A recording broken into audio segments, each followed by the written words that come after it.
mag-focus at isipin mo lamang siya bago kayo matulog sa gabi upang siya po ay hindi mapakali hanggat hindi kanya makikita.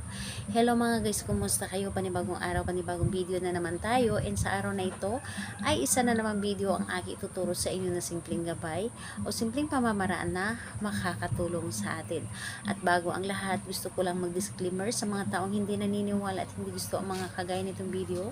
Please skip this video and maghanap kayo ng videos na gustong gusto nyo, dahil ang video na ito ay para lamang ito sa mga taong naniniwala and gusto mag-try. Sa lahat po ng mga nagko-comment dito sa aking video dito sa loob ng aking channel, mag-ingat sa lahat ng mga nagre-reply sa inyo na dinadala kayo sa kanilang WhatsApp and Imo app upang makaiwas po tayo sa scam.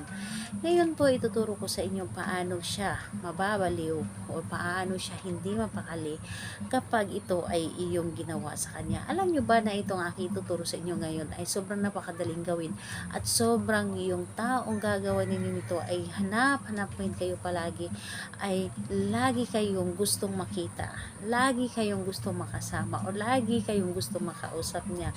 Talaga namang kapag hindi kanya makita ng ilang oras lamang ay hindi na siya mapakali dahil gusto niya na lagi kang nasa paningin niya. Ito ay pwedeng gawin sa parehas ang kasarian, babae ito babae and lalaki ito lalaki, and syempre naman sa ating babae at lalaki na mag-partner. So dito po is wala tayong ibang gagamitin kundi sarili lamang natin. Kailangan mo lamang dito na i-claim sa inyong sarili. Kailangan nyo lamang dito na mag-focus. Kailangan nyo lamang dito mag-isip. Kailangan nyo lamang dito na buo ang inyong loob sa paggawa. At higit sa lahat, kailangan hindi kayo nagdadalawang isip sa paggawa ng ritual na ito, dahil ito po napakadali lamang nito, napakasimple, ngunit napaka-epektibo. So dito po is ang gagawin nyo lamang dito, ihanda nyo lamang ang sarili ninyo bago kayo matulog sa gabi. So ang gagawin nyo lamang dito bago kayo matulog sa gabi, kahit na kayo ay nakahiga na, mas maganda na madilim ang kwarto ninyo. Yung tipong nagpatay na kayo ng ilaw, so yun po ang paggawa ninyo. Ang gagawin ninyo, una, buksan ang inyong cellphone. Buksan ang inyong cellphone, titigan yung larawan ni target. Buksan at titigan ang larawan ni target na may buong pagmamahal. Kailangan na may buong pagmamahal ang paggawa ninyo nito.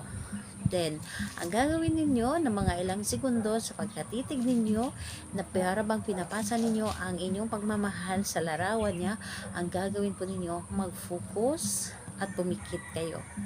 Mag-focus at isipin nyo lamang siya ng isipin. At pagkatapos nun, sabihin po ninyo sa inyong isip na hindi ka mapakali hanggat hindi mo ako makikita.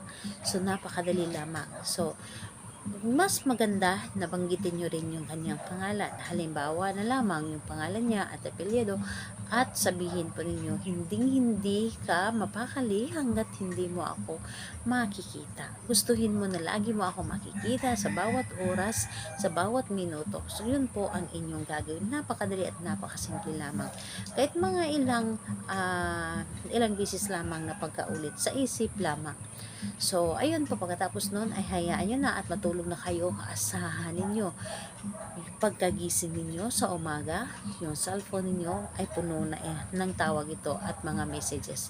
So ayun po, gawin ito sa kahit anong araw at oras basta gusto po ninyo, at gawin ito sa gabi na madilim ang loob ng inyong kwarto. Ayun po, salamat po sa inyo. Bye bye everyone, God bless us all.